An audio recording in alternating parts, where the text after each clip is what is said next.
Powered by the Montana Television Network. Montana This Morning continues on Montana's News Leader. Split decision. I'm Nicole Killian on Capitol Hill, where Democrats and Republicans are claiming victory this morning. I'll bring you the latest results. It's the night Kathleen Williams has been waiting for almost a year. I'm Adair Spab, and coming up, I take you to the Rialto in downtown Bozeman. Good morning to you. We've made it to post-election day. Wednesday, it is coming up on 6:30, and we're continuing to have some developing results enter here to the studio, as there's some other ones that we're going to be watching throughout the afternoon. Absolutely true. Continuing our look at those developing midterm elections this morning, we start with the race for Montana's lone seat for the U.S. House of Representatives. This race pits first-time incumbent Greg Gianforte, Republican, against Democrat Kathleen Williams. Both are from the city of Bozeman. First time an incumbent has to run for re-election, it's often as tough as a fight as gaining the seat in the first place. And this was a hard-fought race. That's it. Well, now again, while the final election results aren't quite in yet, you can see Congressman Greg Gianforte has stretched his lead out early this morning. He did address his crowd at election party late last night in Bozeman. MTN's Caitlin Corbett tells us what the morale was like heading into this morning. Well, we're still here at the Hilton Garden Inn in Bozeman, and while it's still too early to tell, Representative Greg Gianforte did come out and address the crowd and said that he's pretty confident with the way that these results are going so far. Hello, folks.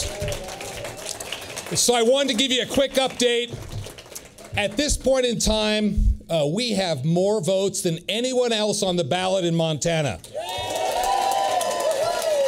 And I am confident that we're going to win this race. But we need to let the officials have a little more time to count the ballots, so we'll find out in the morning. But I just want to say again, thank you for all your support. I am confident we're going to win this race. Thank you.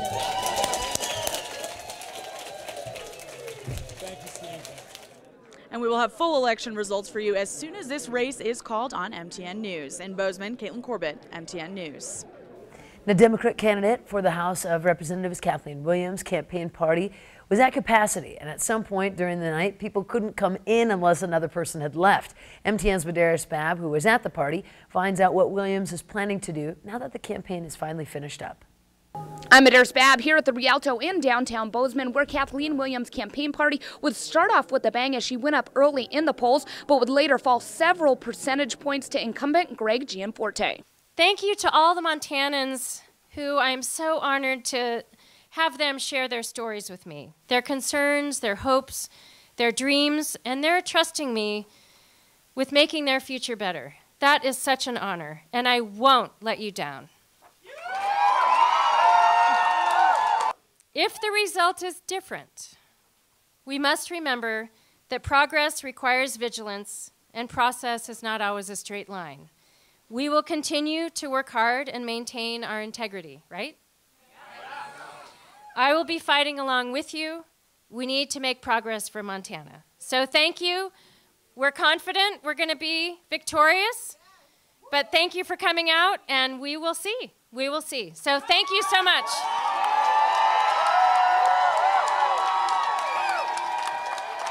Williams did say the first thing she's going to do after the completion of this campaign is get some sleep and recover from her cold. In Bozeman, Adair Spab, MTN News.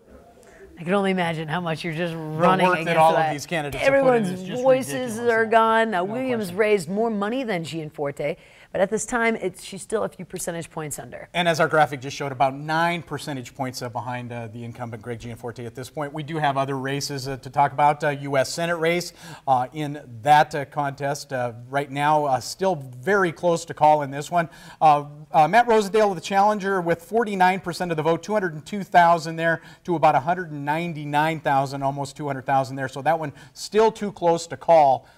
In that race, we also have a race for Supreme Court, I do believe, as we are working through that one. Yeah, Clerk of the Supreme Court, Bowen Greenwood, former head of the Republican Party, right now leading this one. Rex Rank has worked as an assistant at the Supreme Court for about 24 years. Roger Roots, the Libertarian, in there with 6% of that one. So it looks like Bowen Greenwood is going to be your new Clerk of the Supreme Court as it stands right now. So that's here in Montana. We also have some other numbers nationally. Democrats will control the House when next year's Congress begins in January. Voters in yesterday's midterm election gave the Democrats the majority. But it wasn't the massive blue wave that many of them were hoping for. Republicans were able to extend their majority in the Senate. CBS's Nicole Killian is on Capitol Hill with our latest. Virginia 10. And that change came tonight. In a sign of what was to come, Virginia Democrat Jennifer Wexton defeated Republican Congresswoman Barbara Comstock in one of the first races called. It's one of more than 24 seats flipped in yesterday's midterm elections that helped Democrats take back the House. Today is more than about Democrats and Republicans. It's about restoring the Constitution's checks and balances to the Trump administration. Moderate suburban districts helped push Democrats over the edge, like in the Texas 7th, where Lizzie Fletcher defeated incumbent John Culberson. We have the power here to change the direction of our country, and that is what we are doing right now with this election, with this race, and I'm so excited. Republicans diminished the blue wave by increasing their majority in the Senate. Many, like Mike Braun in Indiana, credited President Trump. We as conservatives, being led by President Trump, we've got to prove why our way of thinking, why what works in the state of Indiana is going to work for the rest of America. The GOP also took back Senate seats in North Dakota, Missouri, and Florida. We've done this for over 200 years, and after these campaigns, we come together. And that's what we're going to do. Americans come together.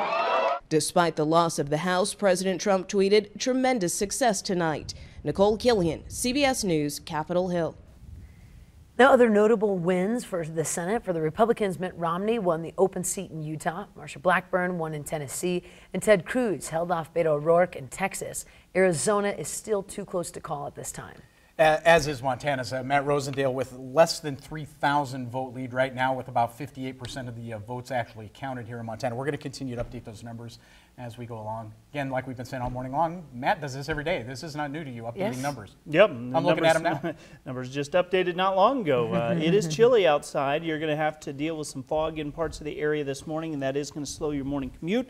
Could be some ice on a few of the area overpasses and some of those low-lying areas. There is some snow showing up on our satellite and radar imagery, but I think that's going to be on the lighter side initially. That fog beginning to roll into Montana State University. At this point, it looks like off and on snow showers for the afternoon.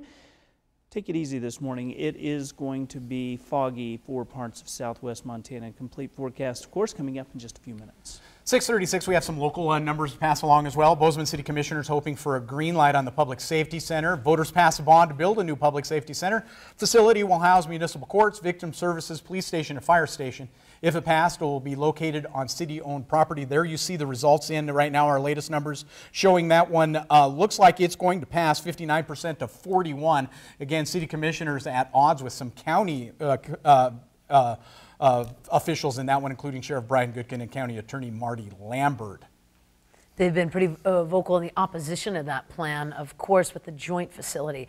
And in the race for Gallatin County Clerk and Recorder, Eric Semmerad with 55%, Greg Metzger with 45%. That's a race there. Been endorsed by the clerk and recorder Charlotte Mills, who is a Republican in that one, was Eric Semmerad. Also in the race for county auditor, Aaron Cox right now with about an 8% lead over Jason Humberger in that race. Again, Eric Cox, the Democrat in that one. And in the race for Gallatin County Treasurer incumbent, Republican Kimberly Buchanan faces Democratic challenger Jennifer Blossom. And Blossom is currently the county auditor. She says she's running in part because she'd like the motor vehicle department to be running in a more efficient manner. Also, longtime Gallatin County Commissioner Steve White. Well, first off, yeah, that's the race there. Longtime Gallatin County Commissioner Steve White facing strong challenge from Scott McFarland. And this one, you can see McFarland right now with about a 1,500 vote lead, 53% to 47% over incumbent Republican Steve White. And for the district court judge, Bob Whelan with 54%, Sam Cox sitting at about 46% right now. That again out of Butte. Also, Butte Silver Bowl school bond. At this point, looks like the voters in Butte are going to pass this one pretty easily by more than 4,000 votes, 65 to 35%. The Butte Silver Bowl school bond looks like it's going to pass for our voters over in Silver Bowl area. And for the Justice of Peace in Silver Bowl County, Ben Pizdarek with 64% and Lee Labreche 36% holding at this time. Also, we're going to take a quick break here on Montana this morning. When we come back, the Belgrade School District went into shelter-in-place mode yesterday after a gun stolen from a vehicle in the high school parking lot. Those details in just a moment, but first, Gail King with a preview of what's to come on CBS This Morning. Good morning to you. Ahead on CBS This Morning, we'll show you all the surprises and upsets from last night's election, plus how the balance of power in D.C. will change for the next 2 years after Democrats won control of the House. And former Bush White House advisor Dan Senor joins us with what the results mean for the GOP and President Trump.